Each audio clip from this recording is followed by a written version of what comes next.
Penyertaan-Mu Tuhan di setiap musim hidupku, selalu nyata, tak pernah berakhir. Ku bersyukur. Wow, shalom. Merupakan sebuah sukacita dan kehormatan yang besar boleh diizinkan kembali melayani GSJA Bethlehem. Saya berterima kasih kepada Pastor Arif Multi untuk kesempatan undangannya. Saya bersama istri bisa melayani kemarin di seminar dan sepanjang kebaktian hari ini. Saya sungguh bisa senang ada tengah-tengah Bapak Ibu kembali. Dan saya sebelum menyampaikan firman Tuhan juga ucapkan banyak terima kasih atas support dan bantuan Bapak Ibu, tim dan pastoral GSJA serta tim Presiden Worship yang mendukung kami sehingga kami boleh terus ada sampai hari ini. Nah, sebentar ada sebuah klip di mana kami terus memikirkan, bekerja keras, berpikir keras, berdoa keras untuk memikirkan bagaimana bisa mengentaskan kemiskinan, kebodohan dan angka kematian di Indonesia. Yaitu dengan cara kami terus membuka center-center yang baru di pedalaman dan pelosok-pelosok Indonesia. Kira-kira sekitar 2 tahun lalu perjalanan 5 jam dari Jakarta ke Biak dengan pesawat besar. Dan kemudian kita tukar pesawat kecil baling-baling dari Biak ke kota Nabire. Dan sampai di Nabire kami masuk lagi dengan long boots, dengan perahu kecil sekitar 6 jam. Kami sampai satu daerah disebut dengan Desa Nyapanyaur. Karena di Indonesia ini begitu tidak ada akses darat Bapak Ibu, hanya cuma bisa ditempuh dengan laut ataupun udara, maka pendidikan menjadi barang langka di sana. Dan ternyata yang ironis sampai di desa itu, desa tersebut tidak ada guru setelah 20 tahun. Jadi 4 generasi tidak bisa baca dan tulis sama sekali. Dari mulai nenek mereka, orang tua mereka, anak mereka sampai bahkan cucu mereka. Tapi bersyukur lewat support dan bantuan Bapak Ibu akhirnya kami bisa mengutus 2 guru untuk mengabdi dan mengajar di sana. Dan kami utus 2 guru tambahan lagi untuk mengajar dan mengabdi di daerah sebelahnya. Dan kami utus lagi 2 guru untuk mengajar dan mengabdi di daerah ujung timur dari Papua Barat dan Papua. Dan akhirnya mereka sekarang ini boleh mengecap pendidikan. Mari kita lihat apa yang kita kerjakan bersama-sama dalam menolong pedalaman Nabire, Papua. Demikian cuplikannya.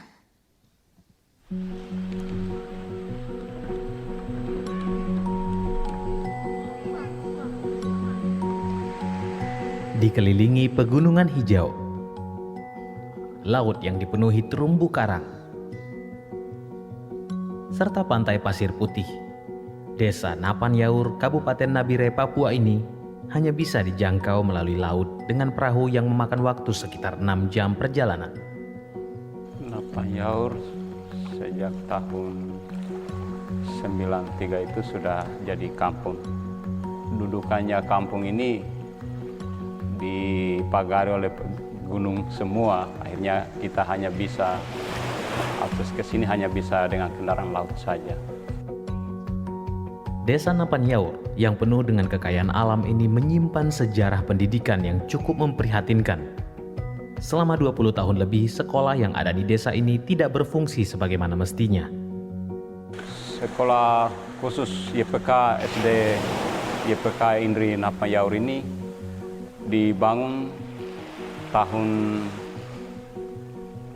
70-an sampai dengan 1995 itu sekolah sudah tidak berjalan lagi, mulai dari 1995 hingga sampai 2016. Ya, ada 20 tahun. Itu sekolah sudah tidak berjalan lagi. Selama 20 tahun, ada 4 generasi di desa ini yang tidak bisa membaca, menulis, dan berhitung. Tangan Pengharapan hadir di Desa Napanyaur pada pertengahan April 2017. Tangan Pengharapan membuka Feeding and Learning Center, mengirimkan guru-guru berstrata 1, memberikan pendidikan gratis, dan asupan makanan tambahan bergizi bagi anak-anak di Desa Napanyaur. Terima kasih kepada para donatur yang sudah mendukung penuh Feeding and Learning Center Tangan Pengharapan yang ada di Desa Napanyaur, Kabupaten Nabire, Papua ini. Kiranya pendidikan di Indonesia semakin lebih baik. Live a better life.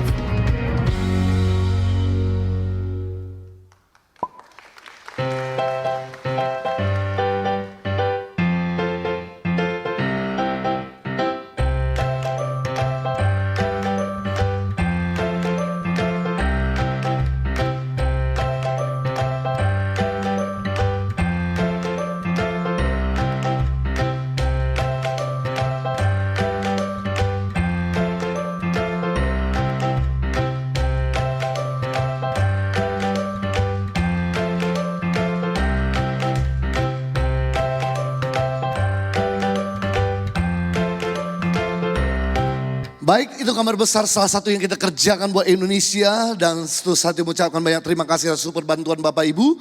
Dan untuk informasi lebih lanjut apa yang Tangan Pengharapan kerjakan lebih detail, ada 2 brosur yang kami siapkan di meja bawah. Saudara bisa mendapatkan saya cuma-cuma dan Anda bisa melihat mengenai program-program dan 65 lokasi di mana kami berada di Nusantara. Baik, kita akan masuk pada firman Tuhan. Kalau Bapak Ibu senang dengan sebuah judul khotbah, pada ibadah ketiga ini saya biju khotbah saya dengan tema Ragi bagi Dunia. Ragi bagi dunia.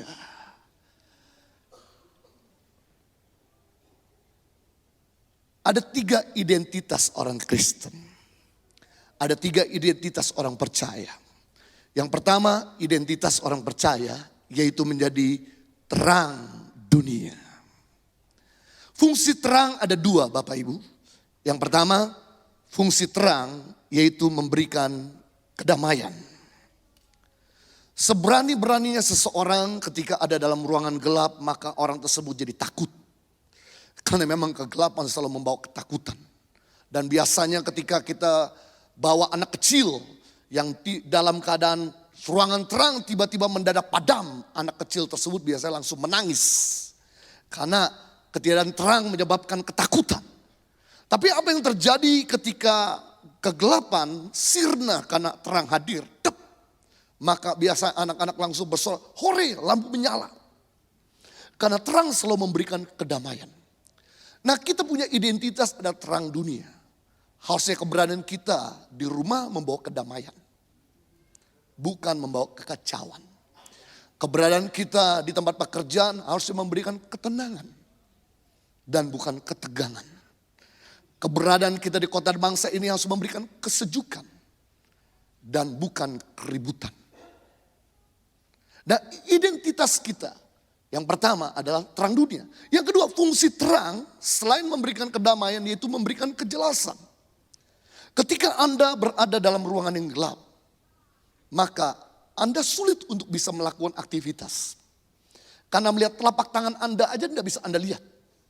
Bagaimana Anda bisa bergerak? Bagaimana Anda bisa bekerja? Bagaimana Anda bisa belajar? Karena lihat telapak tangan aja nggak bisa. Namun apa yang terjadi ketika terang hadir? Maka kejelasan nampak. Nah, kita ini adalah terang dunia. Harusnya kita bisa memberikan kejelasan siapa itu Yesus. Bukan memberikan kebingungan siapa itu Yesus. Kita bisa memberikan kejelasan jalan keselamatan. Dan bukan memberikan kebingungan buat mereka yang pengen pergi keselamatan. Karena fungsi kita yang pertama adalah terang dunia. Identitas kita. Yang kedua selain terang dunia yaitu garam dunia. Katakan garam dunia, 3, 2, 1. Fungsi garam ada 2 Bapak Ibu. Yang pertama fungsi garam yaitu mencegah kebusukan. Makanan ditabur garam akan memperlambat kerusakan pada makanan itu. Ikan ditabur garam akan memperlambat kebusukan pada ikan tersebut. Karena fungsi daripada garam mencegah kebusukan. Nah, kita ini adalah garam dunia. Harusnya keberadaan kita di rumah mencegah perceraian pernikahan. Harusnya keberadaan kita di tempat pekerjaan mencegah kerugian perusahaan di mana kita bekerja. Karena fungsi garam mencegah. Keberadaan kita di kota dan bangsa ini mencegah kehancuran kota dan bangsa kita. Saya minta maaf bahwa Yesus berkata dalam Matius 5, jika garam tidak lagi berfungsi, tidak ada lagi gunanya selain dibuang dan diinjak orang. Memang Tuhan tidak pernah buang kita. Memang Tuhan tidak pernah injak kita. Tapi Tuhan mengizinkan orang lain yang buang kita. Orang lain yang injak-injak kita. Jadi kalau kita tidak mau direndahkan. Kalau kita tidak mau dipisahkan dari lapangan pekerjaan kita hari ini. Kalau kita nggak mau dipandang sebelah mata. Kalau kita nggak mau dihina. Kalau kita nggak mau dijelek-jelekin. Kita harus jadi garam. Karena tidak ada pembelaan dari surga bagi mereka yang tidak mau berfungsi sebagai garam. Tidak ada dukungan dari surga buat mereka yang tidak mau berfungsi sebagai garam. Dan fungsi garam yang kedua selain mencegah kebusukan yaitu meningkatkan kualitas. Makanan ditabur garam kualitasnya meningkat. Makanya mangga asam ditabur garam tidak lagi asam. Semangka hambar ditabur garam jadi manis. Itu sebabnya biasanya makanan yang sudah diolah sama garam pasti harganya lebih mahal. daripada makanan yang belum diolah sama garam. Gak usah jauh-jauh, ikan asin jauh lebih mahal daripada ikan yang belum asin. Karena fungsi garam meningkatkan kualitas. Keberadaan kita di rumah harusnya bukan cuma bikin anak. Keberadaan kita di rumah justru meningkatkan keharmonisan dan kebahagiaan keluarga kita. Keberadaan kita di tempat pekerjaan bukan sekedar terima gaji. Harusnya keberadaan kita sebagai garam di tempat pekerjaan justru meningkatkan kemajuan perusahaan di mana kita kerja. Kita garam, kehadiran kita di kota dan bangsa ini bukan sekedar memenuhi populasi Bogor, bikin macet Bogor. Tapi keberadaan kita di kota dan bangsa ini harusnya meningkatkan kesejahteraan kota di mana kita tinggal. Dan kalau garam tidak berfungsi, tidak ada lagi gunanya selain dibuang dan diinjak orang. Saya nggak bahas tentang terang, saya nggak bahas lebih detail tentang garam. Tapi saya mau bahas tentang ragi dunia. Ada apa dengan dunia ini sampai Tuhan menaruh perhatian yang begitu besar? Tuhan menunjuk kita jadi garam dunia, Tuhan menunjuk kita jadi terang dunia, Tuhan menunjuk kita jadi ragi bagi dunia. Ada apa dengan dunia ini sehingga Tuhan menaruh perhatian yang besar pada dunia. Sampai-sampai Yohanes pasal yang ketiga ayat yang ke-16. Karena begitu besar kasih Allah akan dunia ini sehingga ia mengaruniakan anak yang tunggal supaya barang siapa yang percaya kepadanya tidak binasa melainkan beroleh hidup yang kekal. Ada apa dengan dunia sampai Bapa korbankan anaknya supaya kita jangan binasa. Sampai Yesus rela mengorbankan dirinya agar kita jangan binasa. Berarti nilai hidup saudara lebih tinggi daripada nilai anak Bapa. Berarti nilai diri saudara jauh lebih tinggi daripada nilai dirinya Yesus. Ada apa dengan dunia ini sehingga Tuhan menaruh perhatian yang begitu besar dan tinggi untuk kita semua yang ada di dunia. Ada apa? Kemudian saya menemukan dalam Yohanes pasal 17 ayat 15. Ini merupakan doa Yesus. Ini merupakan petisi Yesus. Ini merupakan permohonan Yesus kepada Bapa di surga. Ini merupakan doa Yesus, petisi permohonan Yesus kepada Bapa di surga. Dalam Yohanes pasal 17 ayat 15. Yesus berdoa, aku tidak meminta supaya engkau Bapa mengambil mereka dari dunia. Mereka itu saudara saya dari dunia. Tetapi supaya engkau Bapa, engkaunya besar, melindungi mereka yang saudara saya daripada yang jahat. Rupanya Yesus punya doa dua. Yang pertama doanya Yesus pada Bapa di surga, yaitu melindungi kita dari yang jahat.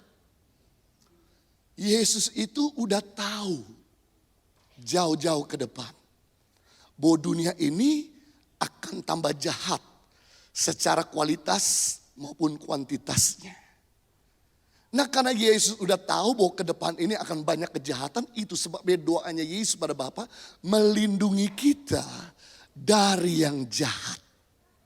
Jadi kalau Anda tahu bahwa Bapa dan Yesus berjanji akan melindungi kita dari yang jahat. Kita ini gak usah takut sama orang jahat. Tugas kita adalah mengampuni. Tugas kita memberkati. Tugas kita mendoakan musuh. Tugas Tuhan melindungi kita dari yang jahat. Manusia boleh mereka-reka yang jahat, tapi Tuhan sanggup mengubahnya menjadi kebaikan. Jadi tugas kita bukan berbuat jahat. Tugas kita adalah mengampuni. Tugas Tuhanlah melindungi kita dari mereka yang jahat. Namun doa Yesus yang kedua, petisi Yesus yang kedua, permohonan Yesus yang kedua, yaitu meminta agar jangan cepat-cepat mengambil kita dari dunia. Kalau Yesus dan Bapa tidak mau cepat-cepat mengambil kita di dunia, berarti Tuhan punya kepentingan bagi kita di dunia. Kalau Tuhan tidak mau cepat-cepat mengambil kita di dunia, berarti Tuhan punya kepentingan bagi kita di dunia. Kalau Tuhan punya kepentingan bagi kita di dunia, itu sebabnya jangan lari dari dunia. Jangan check out dari dunia. Check out hotel boleh. Tapi check out dari dunia jangan. Jangan cuek di dunia ini. Jangan malas di dunia ini. Jadilah story maker. Jadilah history maker. Mungkin Anda berkata, Pak, saya nggak tahan dengan suami saya yang jahat, selalu melukai, selalu menyakiti, selalu selingkuh. Saya beritahu, jangan minta pulang ke rumah Bapa di surga. Karena kalau bukan Anda yang mendoakan suamimu yang bengis itu, siapa lagi yang bisa berdoa buat dia? Nggak mungkin orang lain. Anda yang tahu situasi Anda lah yang satu-satunya orang yang akan sanggup mengubahkan suamimu. Seandainya Anda punya pemimpin yang jahat, yang bengis, mikirin diri sendiri, memeras waktu tenaga suruh habis-habisan, tapi nggak pernah pikirin Anda. Saya beritahu, jangan cepat-cepat check out dari office itu. Berdoa, Tuhan punya kepentingan bagimu untuk mengubah pemimpinmu yang Hitler jadi seperti Yesus. Kalau bukan Anda yang doakan, kalau bukan Anda yang jadi teladan, kalau bukan Anda yang tolong, gak mungkin siapa lagi. Kebetulan, saya punya kepentingan pada benda ini. Benda ini namanya laser pointer. Lewat benda ini saya bisa kontrol komputer yang ada dalam ruangan ini. Lewat benda ini saya bisa memimpin mata kira-kira sekitar 700 orang tempat ini pada satu titik. Karena saya punya kepentingan pada benda ini. Yang penting benda ini berfungsi, selebihnya serahkan sama pemiliknya. Seandainya benda ini habis batu baterai, dia gak usah teriak-teriak, sebentar lagi saya mati, please help. Pemilik yang akan segera menggantikan dengan batu baterai yang terbaik. Seandainya benda ini jatuh, dia gak usah berteriak, tolong jangan tinggalkan saya, don't leave me. Nggak usah khawatir, pemiliknya akan segera kembali mencarinya dan mendapatkannya dan menaruh di tempat terhormat. Seandainya benda ini kotor, yang penting benda ini berfungsi, selebihnya serahkan sama pemiliknya. Maka pemilik akan segera membersihkannya dan menaruhnya di tempat yang baik. Sama halnya kalau Tuhan punya kepentingan bagi kita, sebenarnya tugas kita berfungsi sebagai terang, berfungsi sebagai garam, berfungsi sebagai ragi, selebihnya serahkan Tuhan. Kalau Anda sakit, Anda gak usah panik, minta tolong sama Tuhan, minta tolong sama orang. Saudara-saudara kemudian mulai depres, tambah penyakitmu makin banyak. Saya beritahu, serahkan sama Tuhan, tetap dalam keadaan sakit, saudara bisa doakan orang lain.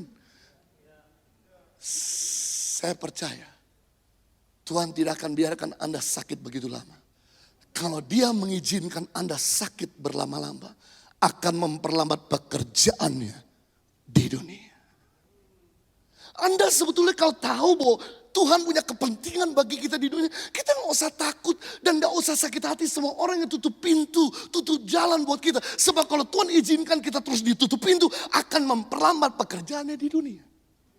Sama halnya kalau Anda tahu bahwa Anda punya kekurangan dalam keuangan, Anda gak usah panik, gak usah ngajukan proposal sana sini, gak usah minta sana sini, gak usah jadi benalu buat orang lain, jadi parasit bikin sapi perah orang lain, sehingga akhirnya hidup sudah jadi patusan dengar. Yang penting sudah berfungsi sebagai garam, sebagai terang, selebihnya serahkan sama Tuhan. Kalau Tuhan izinkan kita terus berkekurangan, akan memperlambat pekerjaannya di dunia. Saya di yayasan ini, awalnya kami hanya cuma nolong 5 anak. Dalam makanan bergizi dan pendidikan. 5 pasien dalam mengobati. 5 keluarga kami berdaya. Kami gak pernah menyangka berkembang jadi 5.000 anak. Dalam pendidikan dan makanan bergizi 300 pasien, 30 keluarga kami tolong. Dan tiap bulan kami harus memikir uang sekitar 750 juta every month. Saya cuma berpikir, selama saya jujur, di audit, saya tidak mau ambil gaji, kami pastikan bahwa setiap rupiah yang masuk, lari sepenuhnya buat Indonesia. Dan selama saya berpikir keras, berdoa keras, bekerja keras, berfungsi sebagai garam, sebagai ragi, sebagai terang. Selebihnya Dia yang harus cukupi. Kalau Dia tidak cukupi, saya gak usah pusing. Biar aja anak-anak mampus di pedalaman. Itu kau Tuhan yang salah. Yang penting saya berfungsi. Yang penting saya berguna. Yang penting saya jujur. Yang penting saya rajin. Selebihnya urusan Tuhan yang selalu mencukupkan. Saya beritahu, kalau yang 750 juta Tuhan cukupkan tiap bulan. Apalagi cuman kebutuhanmu 75 juta. Bagi Tuhan sangat kecil. Kalau yang 750 juta, Tuhan cukupkan tiap bulan. Apalagi kebutuhanmu cuma 17 juta. Bagi Tuhan sangat kecil. Kalau yang 750 juta, Tuhan cukupkan tiap bulan. Apalagi kebutuhanmu cuma 7,5 juta. Bagi Tuhan sangat kecil. Yang penting di sini jangan hidup greedy. Jangan hidup mikirin diri sendiri. Terus berfungsi. Ketika Anda berguna, maka Tuhan yang akan segera mencukupkan segala keperluan kita menurut kekayaan dan kemuliaan. Mari kita lihat fungsi ragi dalam Matius 13 ayat 33. Dan ia, yaitu Yesus, menceritakan perumpamaan ini juga kepada mereka. Hal kerajaan sorga itu seumpama ragi yang diambil seorang perempuan. Lalu diadukkan ke dalam tepung terigu sampai khamir seluruhnya. Sayang dalam bahasa Indonesia kurang seberapa jelas. Saya mau kita lihat dalam bahasa Indonesia sehari-hari. Lebih jelas dalam Matius pasal 13 ayat 33. Dikatakan dalam bahasa Indonesia sehari-hari Matius 13 ayat 33. Ada sebuah perumpamaan lain yang diceritakan Yesus kepada orang banyak. Apabila Allah memerintah, keadaannya seperti ragi yang diambil oleh seorang wanita, lalu diaduk dengan 40 liter tepung terigu sampai berkembang semuanya. Rupanya fungsi ragi Bapak Ibu yaitu mengembangkan semuanya. Tapi sebelum ragi itu bisa berkembang semuanya, kita harus mengizinkan Tuhan yang memerintah. Karena apabila Allah memerintah maka berkembang semuanya. Ketika kita memerintah maka mengecil semuanya. Kata Allah memerintah itu artinya begini. Kita menomorduakan kepentingan kita dan menomorsatukan kepentingan Tuhan. Kata Allah memerintah artinya kita menyingkirkan kepentingan kita dan mengutamakan kepentingan Tuhan. Begitu kita mengutamakan kepentingan Tuhan dan menomorduakan kepentingan Tuhan, maka berkembang semuanya. Coba Anda introspeksi diri. Dari Januari sampai September. Apakah kesehatanmu makin lebih baik? Atau sebaliknya? Mari introspeksi diri. Apakah bisnis Anda lebih berkembang? Atau sebaliknya? Apakah karir Anda makin meningkat? Atau sebaliknya? Apakah rumah tanggamu makin bahagia? Atau makin sebaliknya? Karena harusnya ketika kita menyangkal kepentingan kita dan mengutamakan kepentingan Tuhan, maka harusnya berkembang semuanya. Kenapa nggak berkembang? Karena kita menomorduakan kepentingan Tuhan dan menomorsatukan kepentingan kita. Makanya mengecil semuanya.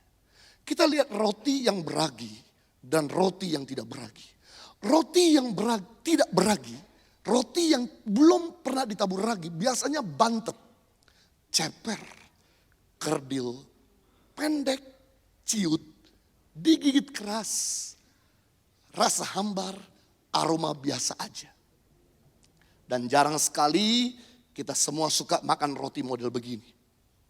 Namun apa yang terjadi ketika roti tersebut ditabur ragi, boom, mekar, besar, buncit,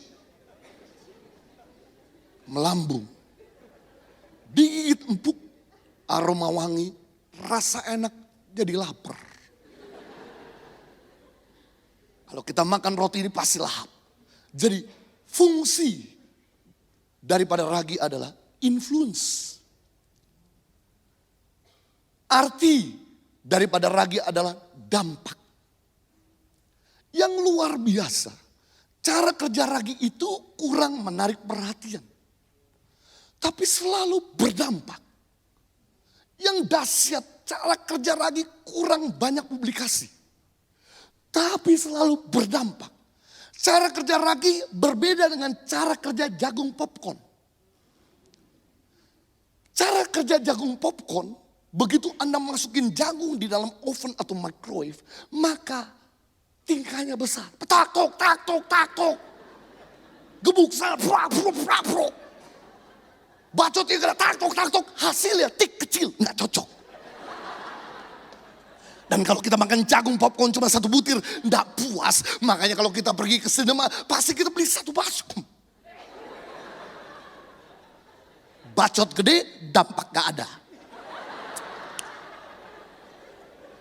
Cara kerja ragi itu mirip dengan cara kerja garam dan gula.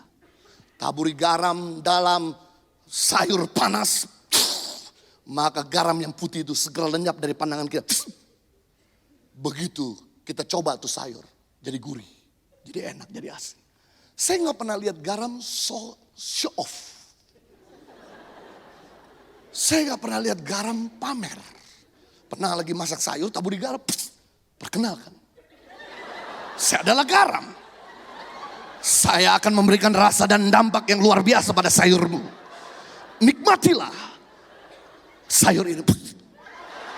Saya nggak pernah lihat garam suka pamer. Cara kerja garam agak mirip dengan cara kerja gula. Taburi gula dalam kopi pahit, aduk kemudian kopi yang pahit jadi tidak lagi pahit. Taburi gula dalam teh pahit, aduk dan kemudian teh pahit itu jadi manis. Sayangnya banyak orang Kristen gede, kaya, punya posisi, populer.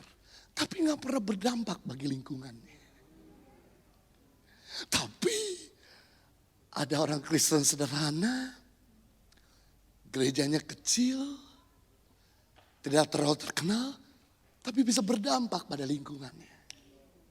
Nah, inilah ragi. Sebentar kita akan lihat sebuah video di mana cara kerja ragi pada roti. Ketika roti itu ditabur ragi, maka secara natural roti itu berkembang. Mari kita lihat gambar.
Jadi, kekristenan bukan bicara agama, tapi kekristenan bicara trendsetter. Kekristenan bukan bicara agama, tapi kekristenan bicara trendsetter. Siapa itu trendsetter? Trendsetter adalah seseorang menciptakan sebuah tren. Trendsetter adalah seseorang menciptakan sebuah tren. Ciptakan sebuah tren kerajaan Allah. Kalau yang lain ngomong kotor, kita bisa ngomong berkualitas. Kalau yang lain korupsi, kita bisa berintegritas. Kalau yang lain gak setia, suka selingkuh, kita bisa buktikan bahwa kita bisa setia dengan pasangan kita. Kalau yang lain sombong, kita bisa rendah hati. Ciptakan sebuah tren. Maka yang lain akan terinspirasi dan ngikut. Saya teringat tahun 1990 rata-rata wanita suka memelihara rambut panjang. Karena rambut bagi wanita adalah mahkota. Tapi gara-gara ada dua orang menciptakan sebuah tren dengan rambut pendek. Yang pertama Lady Di dan yang kedua adalah Demi Moore. Gara-gara Lady Di dengan rambut pendek dan Demi Moore pakai rambut pendek. Dan ternyata rambut pendek cool, funky, kelihatan lebih muda. Maka teman-teman kami satu SMA setelah habis nonton Demi Moore pulang dari bioskop langsung pergi ke salon. Pulang dari salon saya gak bisa bedakan mana laki-laki mana perempuan. Karena rambutnya dipangkas semua. Saya teringat tahun 1990 rata-rata pria itu kalau berjalan maju ke depan. Jarang sekali pria kalau berjalan mundur ke belakang. Tapi gara-gara ada seseorang menciptakan sebuah tren berjalan di atas bulan. Au, deng deng deng deng deng deng deng deng deng deng deng deng deng. Au, deng deng deng deng deng deng deng deng deng deng deng. Au, deng deng deng deng deng. Au. Maka teman saya masuk sekolah tidak jalan maju-maju, mundur-mundur. Ternyata orang itu diciptakan sebuah tren. Saya teringat 10 tahun yang lalu ada calon gubernur dan calon wakil gubernur menciptakan sebuah tren bahwa kita bisa relevan. Tidak mesti harus pakai pakaian formal, batik, peci, pakai jas. Kita bisa pakai baju kotak-kotak.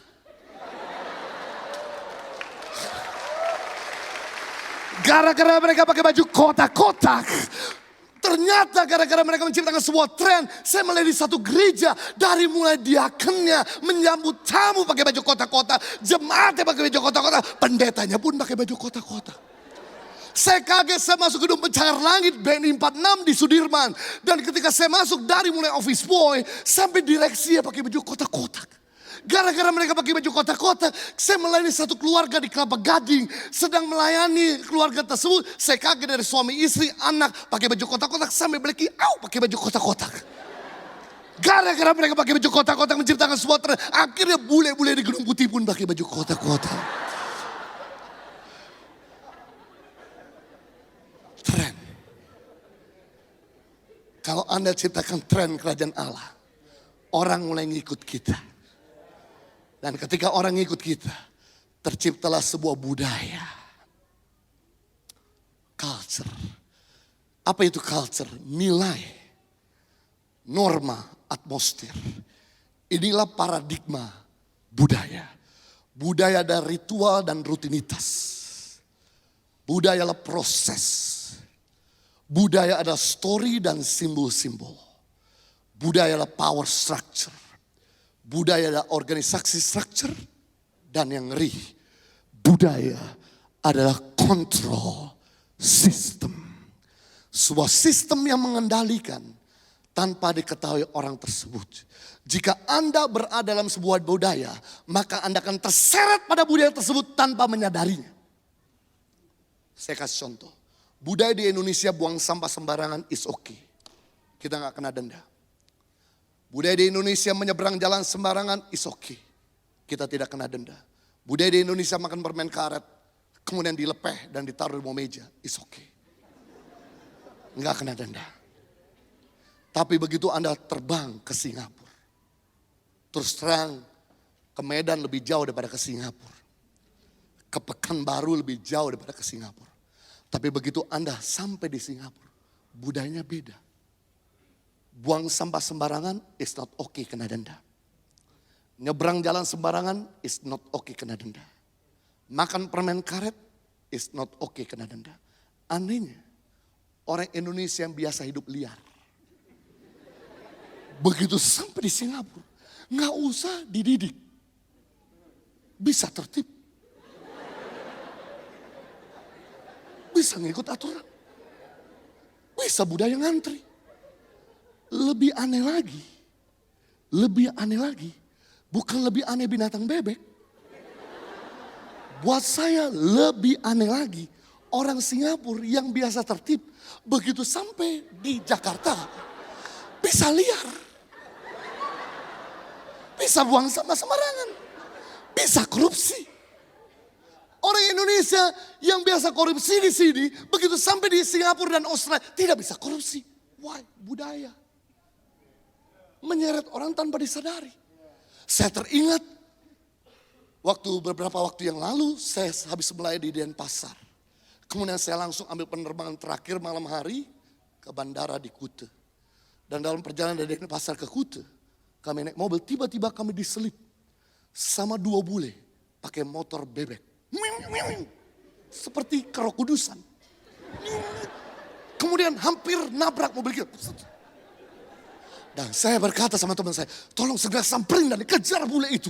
Kemudian ketika kejar, dia terjebak lampu merah, puji Tuhan. Dan kemudian saya samperin dan buka jendela. Dan saya berkata, hey sir, where are you come from? Dia tersenyum, I'm from Sydney, Australia. Saya ketawa. I'm from Sydney, Australia as well. I'm living in Sydney since 1996. I never seen guy riding a bike like a ghostbuster. Saya udah tinggal di Sydney sejak tahun 1996 dan saya tidak pernah lihat orang nyetir motor kayak kesurupan. Kemudian saya berkata sama dia, kenapa lu lakukan ini di sini?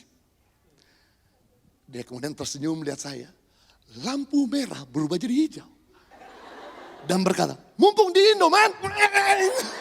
Oh, budaya bisa bikin orang yang tertib jadi nggak tertib. Budaya bisa bikin orang yang tidak tertib jadi tertib. Sekarang budaya apa yang Anda mau bangun? Di rumah, di tempat pekerjaan, di lingkunganmu, di kota bangsamu. Sayangnya, keberadaan orang Kristen di Indonesia tidak membawa dampak yang positif, tapi membawa dampak yang negatif. Sekali lagi saya ulangi, sayangnya orang Kristen di Indonesia tidak membawa budaya yang positif, melainkan budaya negatif. Saya akan kasih data tahun 2010. Provinsi-provinsi non-Kristen, kejahatan jauh lebih rendah daripada provinsi-provinsi Kristen. Ternyata provinsi-provinsi Kristen kejahatannya lebih besar daripada provinsi-provinsi non-Kristen. Mari kita lihat di sini provinsi-provinsi Kristen. Yang pertama Sumatera Utara, kita tahu dan mengenal banyak orang Kristen di sana dari Sumatera Utara, orang di sana. Mari kita lihat di sini. Penduduk Sumatera Utara 12 juta. Jumlah orang Kristen di Sumatera Utara hampir 5,2 juta. Jumlah gereja di Sumatera Utara hampir 10.000. Tingkat kejahatannya 220. Yang kedua, Sulawesi Utara, Minahasa, Manado, mayoritas Kristen. Jumlah penduduk 2,1 juta. Jumlah orang Kristen 1,4 juta. Jumlah gereja hampir 4.000. Tingkat kejahatannya 489. NTT, mayoritas Kristen dan Katolik. Jumlah penduduk 4,2 juta. Jumlah orang Kristen 1,4 juta. Jumlah gereja 4.046. Tingkat kejahatannya 136. Papua, mayoritas Kristen. Jumlah penduduk 1,9 juta. Jumlah orang Kristen 1,6 juta, jumlah gereja hampir 6.500, tingkat kejahatan 249. DKI Jakarta jumlah penduduk 9,7 juta, jumlah orang Kristen 2,2 juta, jumlah gereja 1.244 dan tingkat kejahatan 347. Perhatikan daerah-daerah provinsi Kristen rata-rata tingkat kejahatan di atas 200. Kita lihat sekarang provinsi non-Kristen. Tingkat kejahatan yang kita bandingkan. Aceh mayoritas adalah muslim dan pakai syairah hukum muslim di sana. Jumlah penduduk 3,8 juta, jumlah orang Kristen 58.000, jumlah gereja 153, tingkat kejahatan 53. Riau mayoritas Melayu, muslim, jumlah penduduk 4,5 juta, jumlah orang Kristen 210. Jumlah gereja 846, tingkat kejahatan 193. Banten, suku Sunda terbesar. Suku Sunda adalah suku muslim terbesar di dunia. Jumlah penduduk 9 juta. Jumlah orang Kristen 288.000. Jumlah gereja tidak nyampe 600. Tingkat kejahatan 45.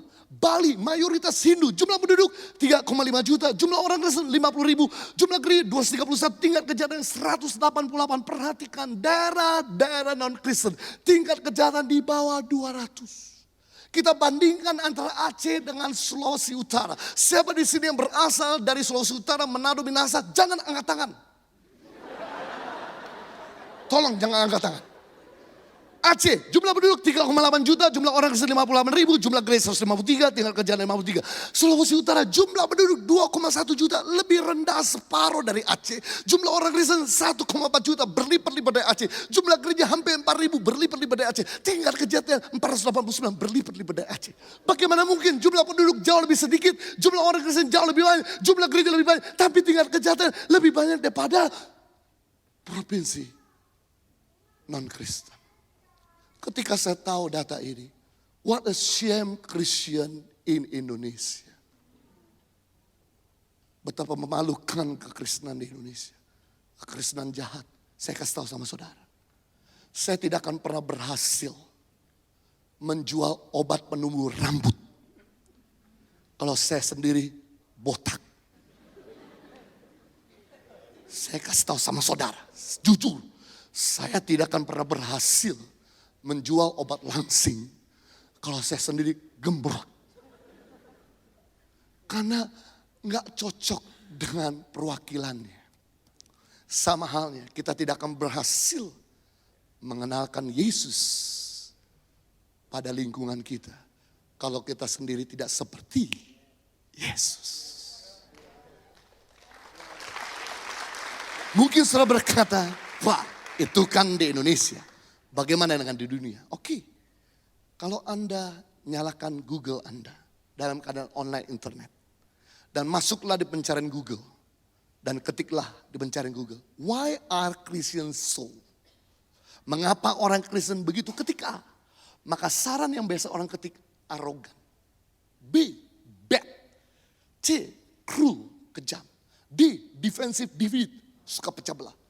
H, hypocrite. D, judgment. Wajah bapak ibu seperti meragukan saya sekali. Mari kita lihat buktinya.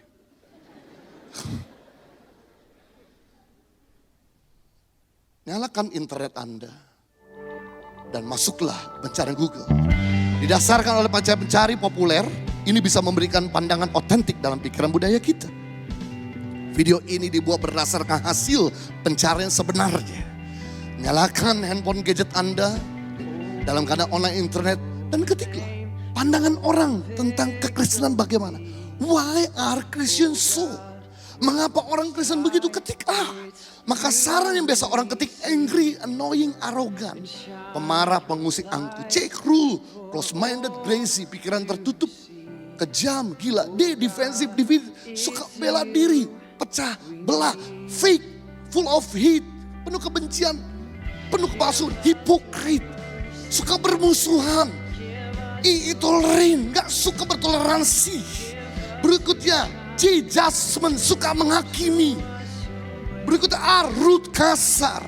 S, self-righteousness, selfish, stubborn, keras kepala, mementingkan diri sendiri, membenarkan. O, unforgive, unchristian, unlike Christ. Tidak suka mengampuni, tidak seperti Kristus dan tidak seperti orang Kristen. Kasihmu terhadap satu sama lain akan membuktikan kepada dunia bahwa kamu adalah murid-muridku. Pandangan dunia tentang kekristenan itu jahat. Penuh kebencian. Mikirin diri sendiri. Sombong. Gak suka bertoleransi. Seandainya kita mulai berubah pada hari ini. Kita menciptakan sebuah tren kerajaan Allah. Kita bisa jujur. Kita bisa setia. Kita bisa penuh kasih. Kita bisa panjang sabar, kita bisa murah hati, kita bisa penuh sukacita. Ketika kita mulai lakukan ini dari diri kita, maka orang mulai mengikutinya. Karena Anda jadi figur, jadi teladan. Dan ketika orang mengikuti, terciptalah sebuah budaya kerajaan Allah. Dimanapun kita berada. Dan 2 tahun akan datang. Kita ketik lagi, why are Christians so? Mengapa orang Kristen begitu? Ketik A, asik. B, bagus. C, cerdas. D, dahsyat. E, excellent. V, F, fantastic. G, gigi, gesit, gairah. H, hebat. Dan lain sebagainya. Saya capek ngomongnya.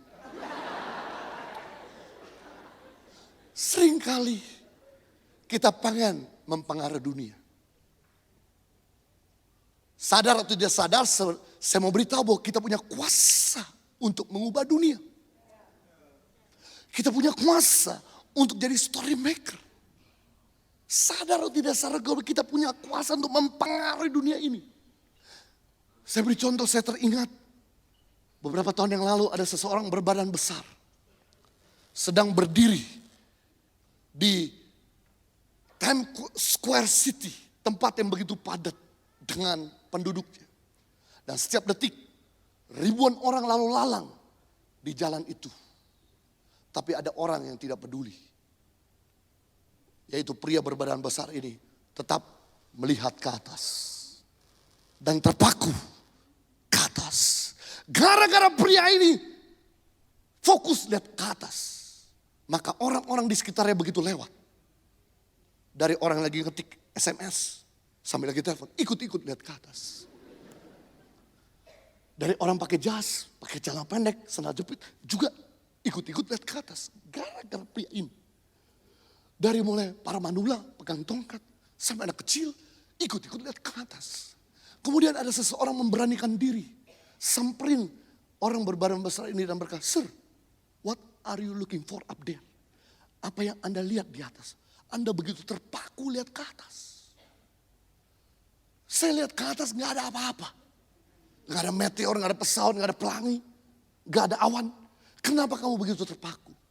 Kemudian orang ini berkata kepada anak muda, "I'm sorry young man. Minta maaf. Karena saya sedang sakit leher." Lebih enak bos saya lihat ke atas daripada lihat ke bawah. Bayangkan orang sakit leher bisa mempengaruhi lingkungan. Saya mau tanya sama saudara, berapa banyak di antara sedang sakit leher? Jujur di rumah Tuhan angkat tangan. Saya beritahu, yang sakit leher bisa mempengaruhi lingkungan, apalagi kita yang tidak sakit leher. Plus Yesus akan mengubah dunia ini. Seringkali kita berkata, I want to carrying the words. Seringkali kita berkata, saya pengen membuat sejarah. Saya pengen mewarnai dunia. Tapi ketahuilah, untuk mewarnai dunia, menuntut kita memiliki warna yang berbeda dengan dunia. Untuk mewarnai dunia, menuntut kita memiliki warna yang berbeda dengan dunia. Kalau dunia hitam, kita jangan pakai hitam, tambah gelap. Kalau dunia hitam, kita pakai putih. Ingat, ikan yang melawan arus bukanlah ikan yang besar. Ikan yang melawan arus adalah ikan yang hidup. Ikan yang melawan arus bukanlah ikan yang besar. Tapi ikan yang melawan arus adalah ikan yang hidup. Sekalipun ikan itu besar, seperti paus, seperti hiu, seperti demek. Kalau dia mati, pasti terseret arus. Sekalipun ikan itu kecil, seperti kecebong atau ikan cere. Tapi kalau dia hidup, pasti dia melawan arus. Kita bisa melihat orang Kristen yang hidup dan orang Kristen yang mati. Apakah Anda mengikuti arus dunia? Atau Anda bisa melawan arus dunia? Orang Kristen yang hidup dan mati kita bisa melihat apakah kita ikut-ikut lingkungan kita. Atau kita bisa melawan arus dunia. Lempar kapal di dalam lautan samudera yang besar dan dalam. Kapal itu tidak akan pernah tenggelam. Asalkan jangan air laut masuk dalam kapal. Buang kapal sebesar apapun dalam laut samudera yang besar dan dalam.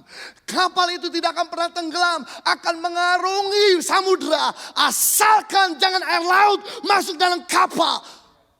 Saya beritahu. Sekalipun kita ada di dunia yang korup, jahat, dan najis. Kita tidak akan pernah tenggelam. Dan akan sampai tujuan. Asalkan pengaruh dunia jangan masuk di dalam diri kita. Jadi buat Anda yang sedang mempersiapkan anak untuk sekolah di luar negeri. Anda gak usah khawatir. Selama Anda menanamkan prinsip firman Tuhan. Dan anak itu melakukan firman Tuhan. Dia akan mengarungi arus dunia. Dan dia pulang akan bawa sarjana S1, S2 dan S3. Namun sekalipun Anda orang Kristen, saudara hamba Tuhan. Tapi kalau saudara mengizinkan membuka celah dan dunia masuk dalam diri kita, cepat atau lambat saudara akan segera tenggelam. Ada begitu banyak teman-teman yang dikirim oleh orang tua ke Australia. Tujuan utama adalah untuk studi. Agar bisa pulang bawa sertifikat S1. Tapi karena dia mengizinkan untuk pergi ke kasino. Mengizinkan untuk pergi ke red light district. Mengizinkan untuk mulai nyimeng narkoba. Apa yang terjadi? 5 tahun, 10 tahun. Tidak pernah punya sertifikat S1. Saya tutup dengan cerita terakhir. Suatu ketika ada orang Kristen yang sungguh-sungguh ikut Tuhan. Ketika dia masuk lapangan pekerjaan, karena dia rajin, karirnya meningkat. Dan kemudian dia achieve the target. Dan ketika dia achieve the target, bosnya mengaruniakan untuk dia bisa berlibur dengan pimpinannya ke Thailand. Dibawalah oleh bosnya ke Thailand karena dia achieve the target. Dia jalan-jalan di mall, di shoppingin oleh bosnya. Dia kemudian naik gajah untuk safari pertama kali di Thailand. Kemudian ketika sampai di hotel, jam 5 sore, pemimpinnya berkata, bosnya berkata begini, masih ada waktu. Saya mau ajak kamu pergi ke Red Light District. Di situ kau bisa lihat ikan-ikan dalam akuarium. Yang dari Arab, yang dari Thailand, dari Eropa, dan dari Indo juga ada. Keren, mantap. Jangan khawatir, saya bayarin. Kemudian orang Kristen ini berkata, Pak minta maaf, saya udah punya keluarga. Saya tidak bisa pergi ke sana. Dan juga saya orang Kristen. Saya gak mungkin bisa melukai Tuhan karena hal itu. Udah, saya istirahat aja Pak di kamar. Bapak yang pergi ke tempat-tempat akuarium itu. No. Saya mau kamu pergi nemenin saya. Kan kamu gak ada yang lihat. Istrimu, anakmu semua di Indo. Sini di Thailand. Dan saya berjanji bahwa saya akan jaga rahasia ini. Seperti menjaga rahasia perusahaan. No worry. Have fun man, have fun. This is the time for fun. Kemudian tergoda. Siapa yang gak suka sama ikan? Dan kemudian dia timbang lagi. Akhirnya dia putuskan, Pak, tidak bisa Pak. Bapak pergi sendiri sudah. Saya pergi ke kamar. Kemudian pimpinan berkata, kalau you tidak mau pergi, saya tidak akan angkat karirmu, posisimu, dan tidak naikin gajimu. Kamu akan tetap dalam posisi yang sama sekalipun kamu achieve the target. Bagaimana? Bingung lagi. Satu sisi istri minta naik gaji. Satu sisi istri minta naik posisi. Tapi ini kurang halal. Bingung. Istri nuntut naik gaji, naik posisi. Ini gak halal, nyakitin. Timbang. Ingat, kapan ikan melawan arus, ada ikan hidup. Dia ingat firman Tuhan, cari dahulu kerajaan Allah dan kebenaran. Maka semua ditambahkan. Baik, bos, kalau memang itu keputusan bos, saya bisa naik gaji dan naik posisi kalau saya ikut bos. Baiklah, saya mempertaruhkan semuanya itu. Biar saya tetap posisi yang sama, gaji yang sama, bos pergi sendiri, saya ke kamar. Dan kemudian pergi meninggalkan bosnya. Dan bosnya samperin, keplak dia di belakang. Gue cuman bercanda tahu. Gue cuman mau tes. Apakah kamu tipe pria yang setia sama keluarga? Atau tidak? Kalau kamu bisa setia sama keluarga, kamu bisa setia sama perusahaan ini. Dan kamu adalah orang yang jujur berintegritas. Pulang dari tempat ini gajimu double. Posisimu menjadi manajer. Dia langsung yes. Saya beritahu sama saudara, tidak semua berkat itu milik kita. Tidak semua peluang itu buat kita. Timbang-timbang. Apakah ini yang membuat Anda hanyut? Atau membuat Anda bisa mengarungi arus kehidupan? Harus jadi ragi yang bisa tetap stand in the righteousness. Dan kita akan mengarungi semua arus dunia. Dan kerajaan Allah semakin ditegakkan di tengah-tengah tempat di mana kita hidup dan bekerja. Tuhan memberkati. Segenap hatiku bersyukur padamu, buat kesetiaanmu tak habis dalamku. Seluruh hidupku